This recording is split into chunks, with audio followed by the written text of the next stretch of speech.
Tu veux investir mais tu as peur de perdre ton argent? La majorité des débutants font ces 3 erreurs et elles leur coûtent très cher. Mais reste jusqu'à la fin parce que je vais te montrer comment les éviter facilement. En numéro 1, investir sans plan. Beaucoup de personnes achètent une action ou un bien immobilier juste parce que c'est un effet de mode, parce que ça peut paraître tendance. Ou alors parce qu'un ami ou un influenceur sur TikTok leur recommande de faire la même chose. J'ai par exemple un ami qui a mis toutes ses économies sur une seule entreprise tech juste parce qu'il avait des convictions et qu'il en a entendu parler sur TikTok. Et quand elle a chuté, il a paniqué, il a tout vendu avec une perte de moins 20%. Pour éviter ça, définis un objectif clair. Pourquoi tu investis, sur combien de temps et combien tu peux te permettre de mettre. Même avec un plan simple, ça va tout changer. Avec un objectif précis, tu sais quand acheter, quand attendre et surtout tu évites de vendre à la moindre émotion ou si tu paniques. L'erreur numéro 2, c'est de ne pas diversifier. J'ai vu beaucoup de personnes qui vont mettre tout leur argent dans une seule entreprise, dans une seule action ou dans un seul projet immobilier. Exemple concret, imagine que tu achètes juste un seul appartement et que le marché va chuter dans l'endroit où tu as acheté cet appartement. Ou alors encore pire, que le locataire ne te paye pas le loyer. Et là, ça peut paraître contradictoire, mais plus tu as d'appartements, moins tu auras de risques. Et sans diversification, tu es complètement exposé. L'astuce ici, c'est très simple, tu l'auras compris, c'est d'acheter plusieurs actions,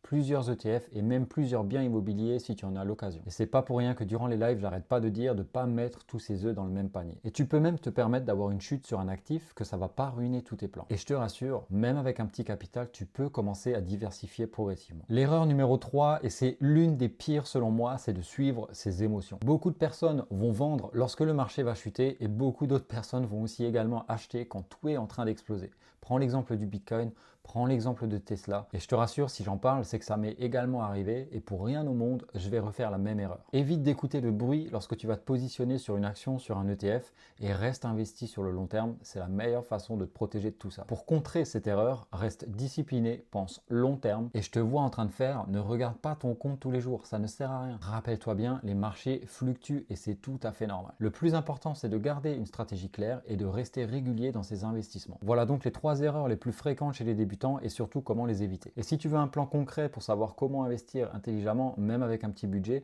abonne-toi dès maintenant et surtout active la cloche des notifications. Dans mes prochaines vidéos, je vais te montrer comment faire pour commencer avec seulement 100 € et faire travailler ton argent pour toi.